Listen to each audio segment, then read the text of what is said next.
YouTube channel पे मैं आपका स्वागत करता हूं। और सबसे पहले मैं, जैसा कि कल भारतीय नववर्ष है, सभी को प्रणाम करता हूं और परमात्मा से प्रार्थना करता हूं वह उन्नति के मार्ग पर अग्रसर हों। भारतीय नववर्ष जो है वो कई इतिहासों से जुड़ा हुआ है। जैसे ब्रह्मा ने सृष्टि की रचना की थी, श्री राम का जन्मदिन हुआ था, नवरात्रों का प्रारंभ है। कई इतिहास विक्रमादित्य से संबंधित, विवेकानंद से संबंधित, और आर्य समाज जिसके प्रांगण में आज हम बैठे हैं, तो आर्य समाज की स्थापना भी नववर्ष के दिन हुई थी। तो हमें नववर्ष के दिन, क्योंकि अब हम नववर्ष भी तभी इसका उत्सव मना पाएंगे जबकि हम स्वस्थ होंगे। और अगर हम स्वस्थ होंगे, जैसा कि हम भली भांति जानते हैं कि कोविड महामारी जो है हमारे देश में अब उसकी जो दूसरी लहर है फैलती हुई नज़र आ रही है, तो हमें इस पर अंकुश लगाना है। इस पर अंकुश लगाने के लिए हमें कई प्रयत्न करने होंगे और स्वास्थ्य विभाग, हरियाणा सरकार बहुत प्रयत्न कर रही है। जितने भी डायरेक्टर हैं, जो हमारे डीजी हेल्थ हैं, और जितने सीएमओ हैं, जितने एसएमओ हैं, जितने भी कर्मचारी हैं, बड़ा अच्छा प्रयास कर रहे हैं। हर जगह कैंप्स लगा रहे हैं इसके टीकाकरण के। तो 11 से लेकर 14 तारीख तक हमारे माननीय स्वास्थ्य मंत्री ने, अनिल विज ने कहा था कि 11 से 14 तक इसको महोत्सव के रूप में मनाया जाए, ताकि लोगों का जो रुझान है टीकाकरण की तरफ बहुत ज़्यादा बढ़े। तो हर जगह, हर एरिया में, टोहाना में हर एरिया में जितने भी वार्ड हैं और जितने भी हैं, तो ये कवर कर रहे हैं स्वास्थ्य विभाग वाले, और एनजीओ इनका सहयोग कर रही हैं। लेकिन लोगों के बारे में मिथ्या धारणाएं हैं। कल मैं इसी प्रांगण में बैठा था, तो लोग को मिथ्या धारणाएं हैं, उनके अंदर डर व्याप्त है।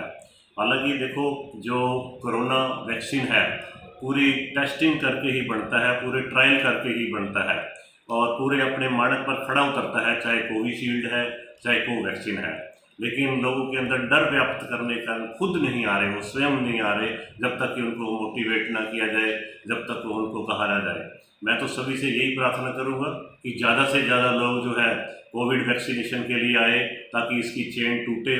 और 2 डोज इसकी लगती हैं, पहली डोज अब लगती है, दूसरी डोज 4 हफ्ते या 6 हफ्ते बाद लगती है, जिससे कि हमारे अंदर जो एंटीबॉडीज बढ़ जाते हैं। कम से कम ये तो हो जाता है ना, कि मैंने ये देखा है, कई लोगों ने मुझे आकर बताया कि मैं टीबी से पीड़ित था, निमोनिया से पीड़ित था, जुकाम खांसी मुझे रहती थी, वो ठीक हो गई है उनकी पहली डोज से एंटीबॉडीज बढ़ने के बाद। तो इसका बहुत फायदा है।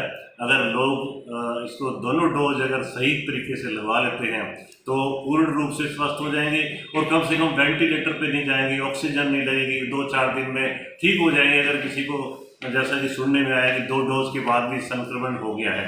देखो, साइड इफेक्ट हर एक चीज़ के होते हैं। जैसा कि लोग कहते हैं कि बुखार हो जाता है, दर्द होता है, चाहे छोटी सी गोली भी ले लो तो भी साइड इफेक्ट होते हैं। ये तो एक वैक्सीन है। और सबसे खुशी की बात यह है कि इंडिया ने कम से कम 10 करोड़ इंजेक्शन अभी तक लगा दिए हैं इसके। लेकिन हमें फतेहाबाद डिस्ट्रिक्ट में इसकी स्पीड को बढ़ाना होगा। फतेहाबाद डिस्ट्रिक्ट में इसकी स्पीड जो है अभी धीमी चल रही है। इसको बढ़ाने के लिए सभी एनजीओ को सहयोग करना चाहिए। सभी जितनी भी संस्थाएं हैं, धार्मिक हैं, चाहे राजनीतिक हैं, चाहे सामाजिक संस्थाएं हैं, इसका बढ़ चढ़ कर इसका सहयोग करना चाहिए, ठीक है, हम ज़्यादा से ज़्यादा कोरोना से जो है निजात पा सकें। तो मैं तो यही कहूँगा कि हम जो नववर्ष, भारतीय नववर्ष जो मना रहे हैं, उसको इस रूप में मनाएं कि हमने इसको उससे, जैसे कि मैंने थोड़ा लिखा हुआ है, जन जन ने ठाना है कोरोना को भगाना है।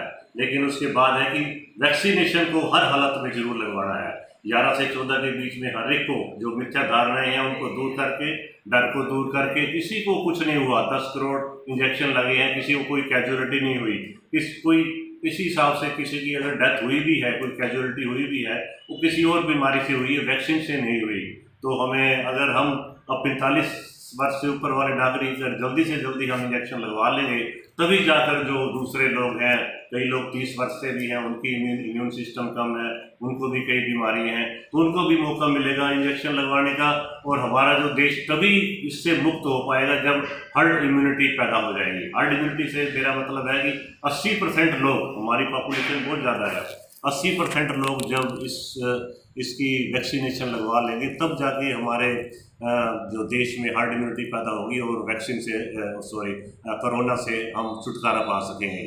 तो मेरी हाथ जोड़कर सभी से यही प्रार्थना है, सभी जिलावासियों से, देशवासियों से, प्रदेशवासियों से, कि ज़्यादा से ज़्यादा अपने आसपास जो भी कैंप्स लगे हुए हैं, जो भी, क्योंकि सबके नियरेस्ट लगाए गए हैं, स्वास्थ्य विभाग ने सबके नज़दीक कैंप्स लगाए गए हैं कॉलोनीज़ में, तो ज़्यादा से ज़्यादा वहाँ पहुंचकर सबसे पहले 45 वर्ष से ऊपर जिनको इंजेक्शन लगना है वो लगवाएं, ताकि 14 तारीख के बाद दूसरों को इस इंजेक्शन का आरंभ किया जा सके।